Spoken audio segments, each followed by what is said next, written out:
My appendix bursts, my parents, my brother, and even my fiancé are all too busy celebrating my sister's birthday. I'm outside the operating room, frantically calling every family member I can think of to sign the consent form, but every call is either ignored or hung up on. After hanging up on me, my fiancé, Joel Graham, texts back. Sophie, stop being dramatic. It's Yvette's 18th birthday today. Whatever it is can wait until after the party. I quietly set my phone down and sign the consent form myself. It's the 99th time they've chosen Yvette Norton, my sister, over me. This time, I choose not to care. I'll stop letting their favoritism hurt me. Instead, I'll do everything they ask of me without complaint. They'll all think I finally learned to be obedient, and they'll never realize that I'm preparing to leave them for good. I stayed in the hospital for 3 days, and for those 3 days, my phone stayed silent. I didn't receive a single call from my family. I didn't call anyone either. I didn't scroll through their Instagram feeds like I used to, trying to keep up with every little update in their lives.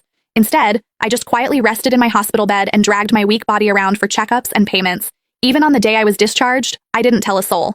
I simply packed my own things, endured the pain in my abdomen, and slowly made my way home. When I pushed the door open, the laughter inside the house abruptly stopped. Everyone was gathered in the living room. My fiancé, Joel, was sitting beside Yvette with his arm casually draped around her shoulders. The moment he saw me, he pulled his hand back and gave me an awkward smile. Soph, you're back? Where have you been these past few days? My brother, Joshua Norton, let out a cold snort. Where else would she have gone to? She just didn't want to show up to Yvette's birthday party. She always has to ruin things for her since she can't stand seeing Vivi happy. I didn't say a word. I just headed straight for my room. Joshua seemed surprised that I didn't argue with him.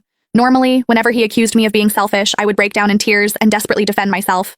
But this time, I'd kept quiet. My mom rushed over to me with a glass of juice. Sophia, we were so busy with Vivi's birthday the other day that we missed your calls. Don't be mad at us, okay? She placed a glass of mango juice in my hand. Although my heart had long since stopped expecting anything, it still ached faintly. I was allergic to mangoes, but Yvette loved them. There was always mango-flavored food and drinks in the house because of that.